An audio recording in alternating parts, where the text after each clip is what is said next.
High সবাই, কেমন আছেন? আশা করি আপনারা যেখানেই থাকুন না কেন আপনাদের দিনটি ভালো কাটছে। দিনটি বেশ ঘটনাবহুল ছিল, তাই না? সব জায়গায়, এবং আশা করি কি ঘটছে সে সম্পর্কে আরও কয়েকটি বিষয়ে আপনাদেরকে আপ টু ডেট করতে পারবো। ঠিক আছে, তাহলে আসুন শুরু করা যাক। আপনাদের ওইএসের বিষয়ে বলতে গেলে এখানে কোনো নতুন আপডেট নেই। স্পষ্টতই আমরা আছি ও নিউজ 18-এ। আজ আমি আপনাদের সাথে কথা বলতে যাচ্ছি, আর তা হলো সবার জন্য জায়গা এবং সম্পূর্ণ অ্যাক্সেস বিষয়ে। আর এই দুটো বিষয় নিয়ে আমি আপনাদের সাথে কথা বলতে চাই, এবং আমি এই দুটি বিষয়ে বেশ সুনির্দিষ্ট হতে চাই। এখন প্রথম যে বিষয়টি ও নিউজ 18-এ আনা হয়েছিল তা হলো প্রথম দলটিকে অনবোর্ড করার পরে কি ঘটতে চলেছে সে সম্পর্কে কোম্পানি ব্যাখ্যা করছে।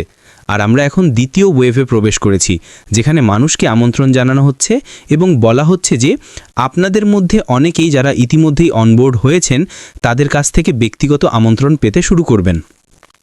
এখন এটা সত্যিই গুরুত্বপূর্ণ যে শুধু সেই লোকগুলোই নয় যারা অন্য কাউকে আমন্ত্রণ জানাচ্ছেন। যখন তারা সেই ব্যক্তির কাছে পৌঁছান তখন আপনার উচিত সেই লোকগুলোকে জানা, তাদের সাথে আপনার সম্পর্ক থাকা। আপনি তাদেরকে ব্যাখ্যা করবেন যে তাদের কাছ থেকে ঠিক কী আশা করা হচ্ছে, কারণ ভিক্টরি উইথ অ্যাশের প্রতিটি একক অ্যাকাউন্টের সাথে একটি দায়িত্ব আসে।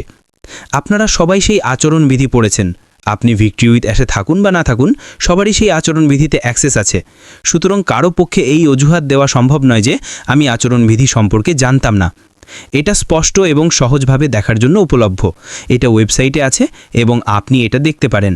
আপনি যদি পেজের একদম নিচে যান এবং লগ ইন না করেই বাম দিকে স্ক্রল করে নিচে নামেন, তবে সেখানে কোড অফ কন্ডাক্ট লেখা আছে, সেটা খুললেই এটা দেখাবে। এটা সেই একই আচরণবিধি যা ভিক্টরি উইথ অ্যাশের ভিতরে আছে।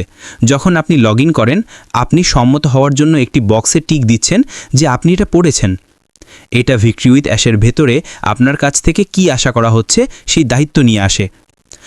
এখন সেটারই একটা অংশ হলো যা আমাদের বেশিরভাগেরই ইতিমধ্যে বোঝা এবং জানা উচিত, আর তা হলো যে আপনি একজন ব্যক্তি হিসেবে সৎ উদ্দেশ্য নিয়ে বা গুড ফেইথে যোগদান করছেন, এবং আপনি একজন ব্যক্তি হিসেবে আপনার দায়িত্বকে বোঝেন এবং সম্মান করেন। এখন আপনার সার্কেল গড়ে তোলা প্রথমবারই সঠিকভাবে করার জন্য খুবই গুরুত্বপূর্ণ, কারণ আপনি যদি প্রথমবারে এটা সঠিকভাবে না করেন তাহলে আপনি ভবিষ্যতে ব্যবসার সর্বাধিক লাভ নিতে পারবেন না। উদাহরণস্বরূপ, আপনি যদি কেবল সংখ্যা বাড়ানোর জন্য এলোমেলোভাবে সবাইকে আপনার আমন্ত্রণ পাঠিয়ে দেন, তাহলে আপনার সার্কেল গড়ে তোলার জন্য এটা আপনার পক্ষে লাভবান হবে না। কারণ দিনের শেষে আপনি এমন লোকেদের সাথে কাজ করতে চাইবেন যারা নির্দেশনা নিতে, শিখতে, গড়ে তুলতে, শুনতে, নিজেদের উন্নত করতে এবং ভিক্টরি উইথ অ্যাশের মধ্যে আমাদের কাছে আসা প্রশিক্ষণ গ্রহণ করতে প্রস্তুত। আপনি যদি এমন কাউকে সাইন আপ করান যাকে আপনি চেনেন না, যার সাথে আপনি কথা বলেননি, যে জানে না তার কাছ থেকে কি আশা করা হচ্ছে, তাহলে আপনি এমন কারোর সাথে আপনার বৃত্ত তৈরি করবেন বলে কিভাবে আশা করতে পারেন যে আপনার সাথে একমত নয় এবং আপনি কি অর্জন করার চেষ্টা করছেন তা বোঝে না? আপনি সেই ব্যক্তির সাথে সঠিকভাবে যোগাযোগ করে তার সাথে কথা বলে এবং শেষ পর্যন্ত তাকে তার লিঙ্ক দিয়ে দায়িত্বশীল হন। আপনি যদি কারো কাছে আপনার কাছে আসার বা একটি লিঙ্ক পাওয়ার জন্য অপেক্ষা করেন, আপনারও একটি পছন্দ আছে। কেউ আপনাকে বলতে পারে না যে আপনি কার সাথে যাবেন।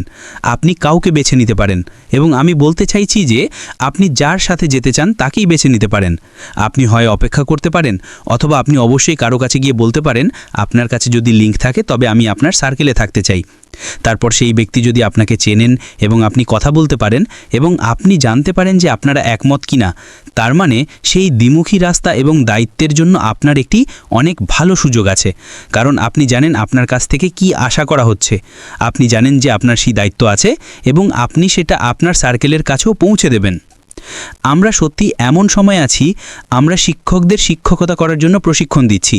আমরা এখন একদম শুরুতে যা করছি তা হলো টার্ন স্টাইলের মধ্যে দিয়ে এমন লোকেদের ব্যবসায় আনার একটি কৌশলগত উপায় তৈরি করা, যাদেরকে আমরা ভালোভাবে যাচাই করেছি যে তারা ভালো চরিত্রের লোক, যারা সঠিক কারণে এখানে আছে। তারা ভুয়া লোক নয়, তারা আসল লোক। তারা কেবল হাত গুটিয়ে বসে থাকার জন্য এখানে আসেননি, তারা কিছু করার জন্য প্রস্তুত। ভিক্টরি উইথ অ্যাশে প্রবেশ করার পরে আমি দেখছি যে অনেকেই তাদের কাজের জন্য এই দায়িত্বটিকে গুরুত্ব সহকারে নিচ্ছেন না। তাদের কাছে এটা জাস্ট নাম্বারের খেলা, এবং আমি আপনাকে আশ্বস্ত করতে পারি যে এটা নাম্বারের খেলা নয়, কারণ প্রমাণ সময় বলে দেবে। সংখ্যা বিক্রি করে না, সংখ্যা কেবল একটি গ্রুপের মানুষের সংখ্যা তৈরি করে। আমি 100 জনের থেকে 2 জনের সাথে কাজ করতে পছন্দ করব, কারণ আমি জানি যে সেই 2 জন আমার সাথে একমত, তারা আমাকে বোঝেন, তারা আমার পাশে একটি ব্যবসা গড়ে তুলতে প্রস্তুত 100 জনের থেকে যারা কিছু না করেই কিছু পাওয়ার প্রত্যাশা করে। ভিক্টরি উইথ অ্যাশ কিছুটা এইরকম কিছু নয়।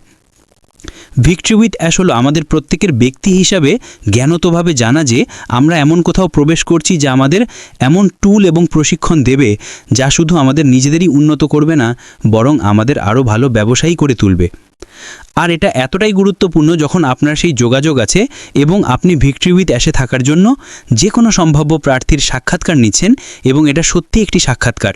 এটা ভিক্টরি উইথ অ্যাশে থাকার কোনো অধিকার নয়, এটা একটা উপহার যা আমাদের সিইও আমাদের দিচ্ছেন, কারণ আমরা এটা থেকে অনেক বেশি ভ্যালু পেতে যাচ্ছি। আর যদি কেউ মনে করে যে এটা জাস্ট নাম্বারের খেলা, কেবল লোকজনকে ভিতরে ঢুকিয়ে দেওয়া, তাহলে তারা জানতে পারবে যে সেটা তাদের ব্যবসার জন্য লাভবান হবে না। এটা সত্যি গুরুত্বপূর্ণ যে আমরা বুঝি এটা কিভাবে কাজ করে। এটা গুরুত্বপূর্ণ যে আপনি যখন আপনার সার্কেল তৈরি করছেন, আপনি এমন লোকেদের কথা ভাবছেন যারা কমপক্ষে একটা চেষ্টা করতে প্রস্তুত। এটাই হলো মিনিমাম প্রয়োজন, যেটা আমি যে কোনো কারোর কাছে খুঁজছি।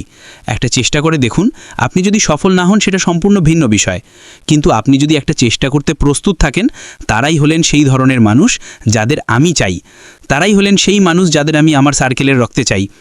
এবং এটা আপনার জন্য ঠিক একই হওয়া উচিত, কারণ তারা একটা চেষ্টা করতে প্রস্তুত। আমরা যে প্রশিক্ষণ পেতে যাচ্ছি তার ফলে এই মানুষগুলোর সফল হওয়ার একটা খুব ভালো সুযোগ আছে, এবং আপনি যত বেশি এই মানুষগুলোকে বোঝাতে পারবেন যে তাদের সফলতা সরাসরি আপনার সফলতার সাথে যুক্ত, এবং যখন তারা তাদের মানুষের সার্কেল গড়ে তুলছে তখন সেটা তাদের মধ্যে দিয়েও এগিয়ে যায়, তাহলে কি তারা নিজেদের উপর মনোযোগ দেবে? তারা ঠিক আপনার মতোই মনোযোগ দেবে যে আমি আমার ব্যবসা গড়ে তোলার জন্য কাদের সাথে কাজ করতে চাই, আমি আমার আশেপাশে কাদের রাখতে চাই, যাতে আমি জানি যে আমি সফল হতে চলেছি। এবং আপনি যদি আপনার ব্যবসায় সেটার প্রতিরূপ করতে পারেন, তাহলে ফলাফল একটাই, তা হলো সফলতা। এখন আমি আশেপাশে অনেক রকমের পাগলামো চলতে দেখছি, পাগলা করা জিনিস, এবং আমি ভাবছি কেন আপনি কেন এরকম করছেন? এটা কি আপনার জন্য লাভবান? আমি কি ফোমো বা ফিয়ার অফ মিসিং আউট অনুভব করছি? একদমই নয়। আমি কি আমার মতে চতুর বা অ্যাস্টিউট হচ্ছি? একদমই। কারণ আমি জানি প্রথমত আমি ভিক্টরি উইথ অ্যাশের মধ্যে আচরণবিধির নির্দেশিকা অনুসরণ করছি। আমি জানি যে আমার কাজের জন্য আমার কোনো অভিযোগ বা উদ্বেগ নেই, কারণ আমি সেই আচরণবিধির মধ্যে আমার জন্য যা অর্থ বোঝানো হয়েছে তাই অনুসরণ করছি। দ্বিতীয়ত আমি জানি যে আমি যা করছি তার মধ্যে আমার ব্যবসার একটি ভালো শক্তিশালী ভিত্তি গড়ে তোলার সেরা সুযোগ আছে, কারণ আমি সক্রিয়ভাবে নিশ্চিত করছি যে আমার সার্কেলের যত্ন নেওয়া হচ্ছে, নিশ্চিত করছি যে আমার সার্কেল নিয়মগুলো মেনে চলছে, নিশ্চিত করছি যে আমার সার্কেল তাদের সাথে আমি যা করেছি ঠিক তারই প্রতিরূপ করছে। আর আমরা যদি সেটা করতে পারি, আপনি যদি সেটা করতে পারেন, তাহলে আপনি সফল হবেন। আপনার একজন ব্যক্তি থাকুক বা দুজন, তা আপনার সফলতার জন্য যথেষ্ট। মূল কথা হলো সমমন্য লোকেদের সাথে নিজেকে যুক্ত করুন যারা একটা চেষ্টা করতে প্রস্তুত, এবং আপনি সে কারণে সফল হবেন। আপনি যদি কেবল সংখ্যা হিসাবে কাউকে সাইন আপ করে থাকেন, তাহলে ভুলভাবে না করার জন্য দোষ আপনারই। আর একবার সেটা করে ফেললে আপনি পরিবর্তন করতে পারবেন না। আপনি সিদ্ধান্ত নিতে পারবেন না যে আমি ভুল করেছি এবং আমি অন্য কারোর সাথে যেতে চাই, তখন খুব দেরি হয়ে যাবে। এই কারণে এটা সত্যিই গুরুত্বপূর্ণ যে আপনারও একটি পছন্দ আছে। আপনি বেছে নিতে পারেন যে আপনি কার সাথে থাকতে চান, আপনি বেছে নিতে পারেন যে আপনি কার সাথে নিজেকে একমত মনে করেন এবং কাজ করতে চান। এটাই হলো দুই দিক থেকেই যাওয়ার ক্ষমতা, যে আপনাকে বাইরের সোর শোনাবাদতে মেনে চলতে হবে না, অন্য লোকেদের চাপের কাছে নত স্বীকার করতে হবে না, কারণ আপনার পছন্দটি গুরুত্বপূর্ণ। এবং যখন আপনি কাজ করার জন্য সঠিক ব্যক্তিকে খুঁজে পাবেন, আপনি নিজেকে বিকশিত, বিবর্তিত এবং সে কারণে আরও ভালো মানুষ হতে দেখবেন। যাই হোক বন্ধুরা, আমি এখনকার মতো এখানেই শেষ করছি। আমার পক্ষ থেকে এইটুকুই। এখনকার মতো বিদায়।